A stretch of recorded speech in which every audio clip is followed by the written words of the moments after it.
Hi guys, welcome back to another session. मैं आभा भनोट लेकर आई हूँ आपके लिए करंट अफेयर्स का एपिसोड नंबर 803। आज की तारीख है 9 अक्टूबर 2020।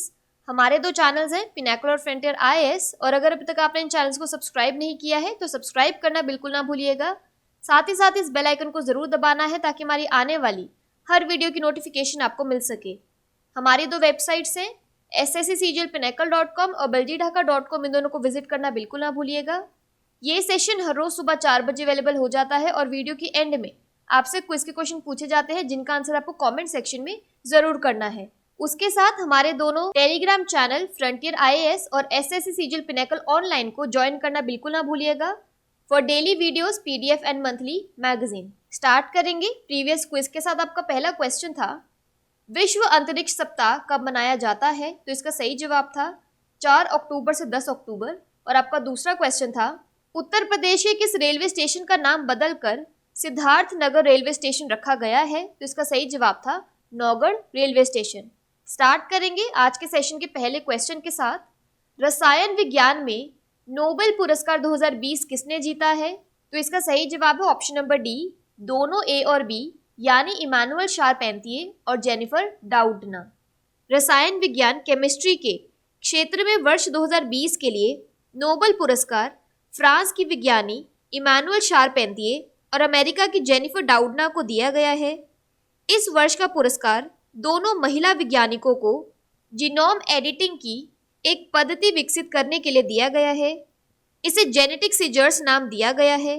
इसके प्रयोग से शोधकर्ता जानवरों, पौधों और सूक्ष्म जीवों के डीएनए को अत्यधिक उच्च परिशुद्धता के साथ बदल सकते हैं। इस तकनीक का जीवन विज्ञान पर एक क्रांतिकारी प्रभाव पड़ा है। यह कैंसर उपचार में योगदान कर रहा है। इससे पहले अब तक 5 महिलाओं को केमिस्ट्री के लिए नोबेल पुरस्कार मिल चुका है। मैरी क्यूरी एकमात्र ऐसी महिला है जिन्हें फिजिक्स और केमिस्ट्री दोनों के लिए नोबेल पुरस्कार मिला है। यहाँ पर एक क्विक रिवीजन की बात करें तो भौतिक शास्त्र के लिए नोबेल पुरस्कार 2020 को Andrea M Ghez, Roger Penrose और रेनहार्ड गेंजेल को दिया गया है। अगला प्रश्न है, नागर विमानन सुरक्षा ब्यूरो BCAS के महानिदेशक के रूप में किसे नियुक्त किया गया है? तो इसका सही जवाब है option number C, MA Ganapathy. केंद्रीय मंत्रिमंडल की नियुक्ति समिति ने नागर विमानन सुरक्षा ब्यूरो के महानिदेशक के रूप में MA गणपति को नियुक्त किया है। वे इस पद पर 29 फरवरी 2024 तक अपनी सेवानिवृत्ति या अगले आदेश तक रहेंगे। नागर विमानन सुरक्षा ब्यूरो के महानिदेशक का पद अगस्त माह में खाली हुआ था जब श्री राकेश अस्थाना को सीमा सुरक्षा बल का महानिदेशक नियुक्त किया गया था। नागर विमानन सुरक्षा ब्यूरो की स्थापना पांडे समिति की सिफारिशों पर जनवरी 1978 में नागर विमानन महानिदेशालय में एक प्रकोष्ठ के रूप में हुई थी। 1 अप्रैल 1997 को नागर विमानन सुरक्षा ब्यूरो की पुनः स्थापना नागर विमानन मंत्रालय में एक स्वतंत्र विभाग के रूप में हुई। नागर विमानन सुरक्षा ब्यूरो के मुख्य उत्तरदायित्वों में भारत में अंतर्राष्ट्रीय तथा घरेलू हवाई अड्डों पर नागरिक उड़ानों के संबंध में मानकों तथा उपायों का निर्धारित करना शामिल है। यहाँ पर एक क्विक रिवीजन की बात करें तो ट्राई के नए अध्यक्ष PD वाघेला हैं। अनिल धस्माना NTRO के नए प्रमुख बने हैं। अगला प्रश्न है, विश्व कपास दिवस कब मनाया जाता है? तो इसका सही जवाब है ऑप्शन नंबर सी, 7 अक्टूबर।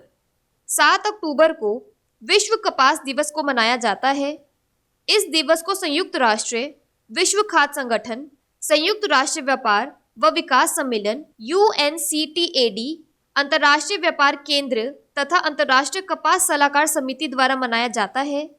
भारतीय कपास को एक ब्रांड और लोगो के साथ संपन्न किया गया है।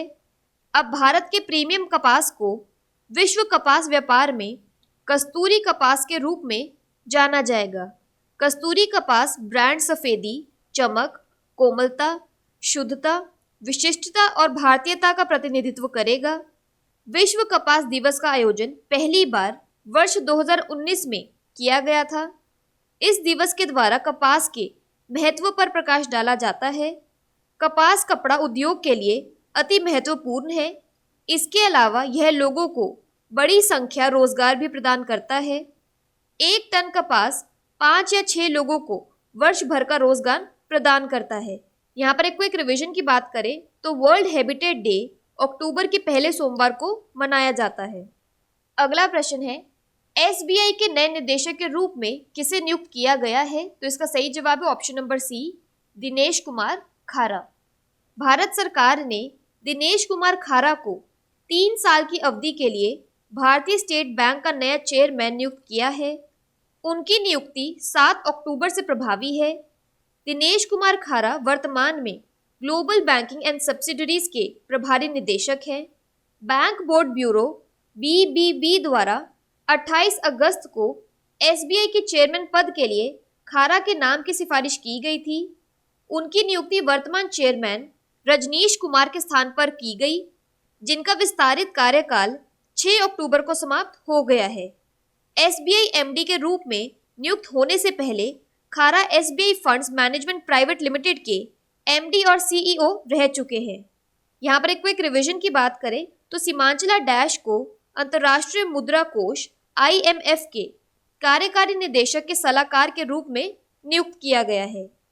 अगला प्रश्न है, हाल ही में किस भारतीय तटरक्षक अपतटीय गश्ती पोत को लॉन्च किया गया है? तो इसका सही जवाब है ऑप्शन नंबर डी, विग्रह। हाल ही में भारतीय तटरक्षक के अपतटीय गश्ती पोत विग्रह को लॉन्च किया गया। इसे कट्टुपल्ली में तटरक्षक में शामिल किया गया।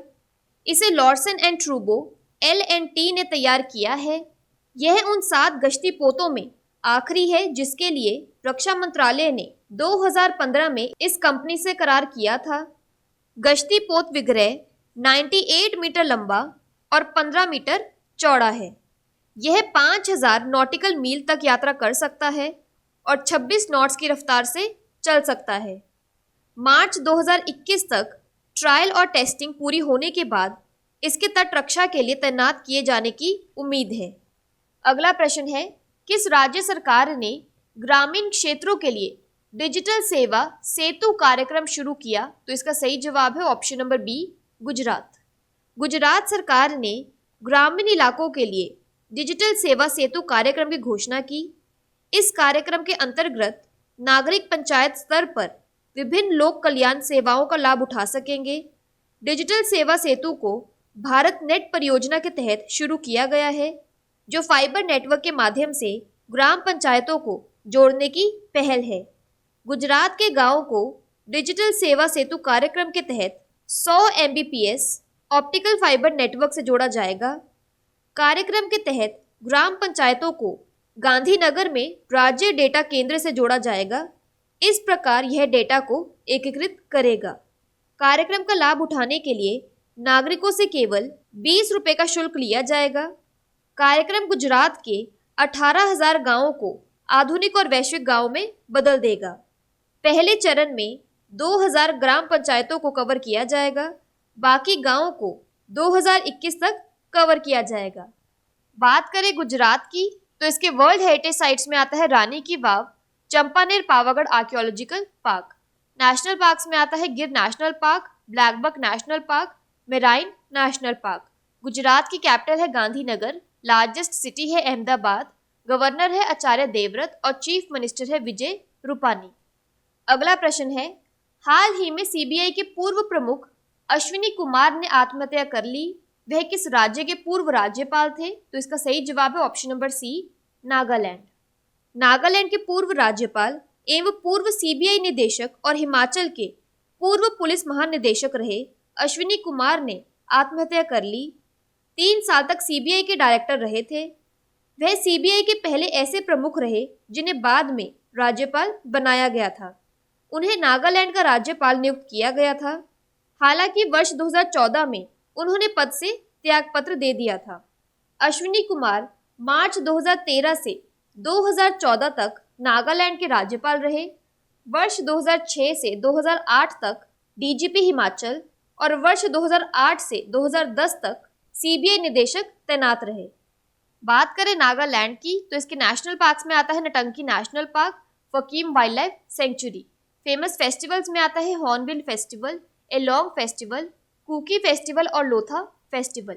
नागालैंड की कैपिटल है कोहिमा, गवर्नर है RN रवि और चीफ मिनिस्टर है नीफ्यू रियो।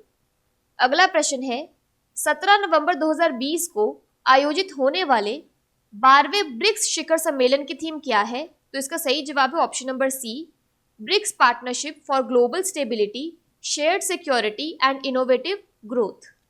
कोविड-19 संकट के बीच सदस्य देशों के बीच सहयोग को और अधिक मजबूत बनाने पर ध्यान केंद्रित करने के साथ ब्राजील, रूस, भारत, चीन, दक्षिण अफ्रीका ब्रिक्स समूह की 12वीं शिखर बैठक 17 नवंबर को वीडियो कॉन्फ्रेंस के माध्यम से आयोजित की जाएगी।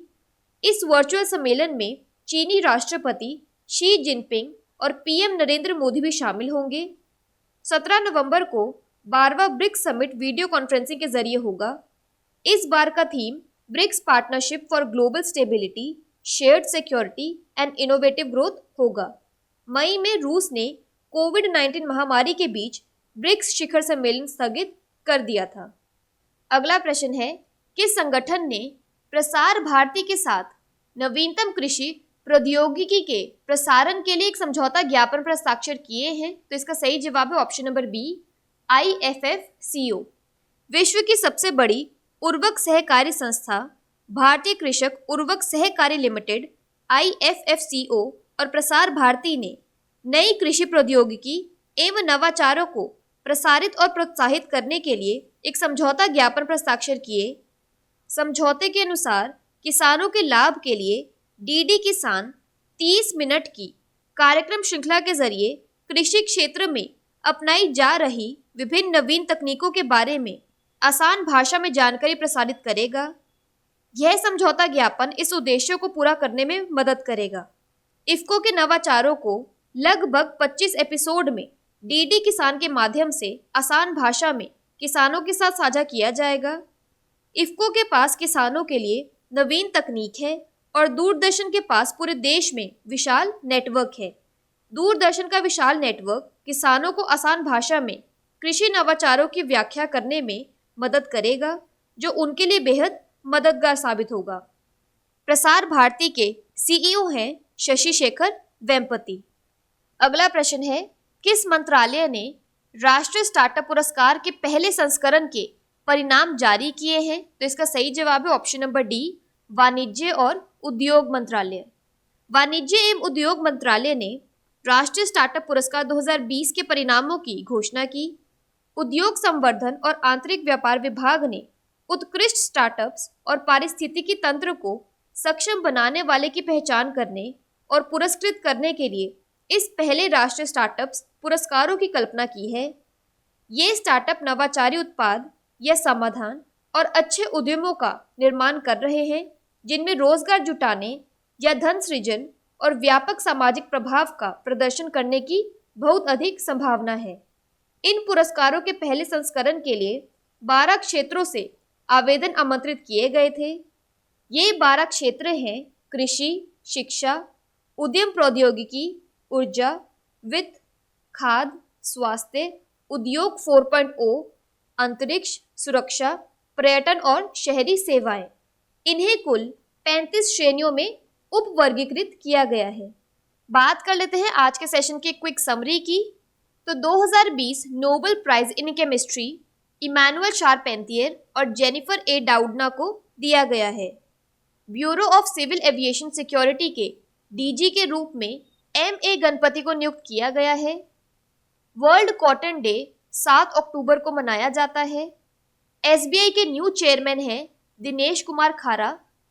Indian Coast Guard offshore patrol vessel का नाम है विग्रह।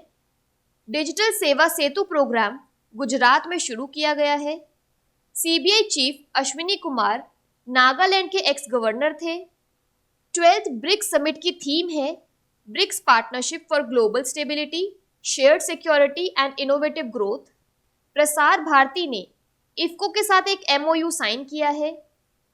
नेशनल स्टार्टअप अवार्ड्स का पहला edition ministry of commerce and industry ने डिक्लेयर किया है। बात कर लेते हैं आज के सेशन के क्विज फॉर द डे की। आपका पहला क्वेश्चन है SBI के नए अध्यक्ष के रूप में किसे नियुक्त किया गया है? और आपका दूसरा क्वेश्चन है विश्व कपास दिवस कब मनाया जाता है? और अगर अभी तक आपने हमारे चैनल को सब्सक्राइब नहीं किया है तो सब्सक्राइब करना बिल्कुल ना भूलिएगा। साथ ही साथ इस बेल आइकन को जरूर दबाना है ताकि हमारी आने वाली हर वीडियो की नोटिफिकेशन आपको मिल सके। हमारी दोनों वेबसाइट्स sscglpinnacle.com और baljeetdhaka.com को विजिट करना बिल्कुल ना भूलिएगा। साथ ही साथ हमारे टेलीग्राम ग्रुप को ज्वाइन जरूर करना है। Thank you so much.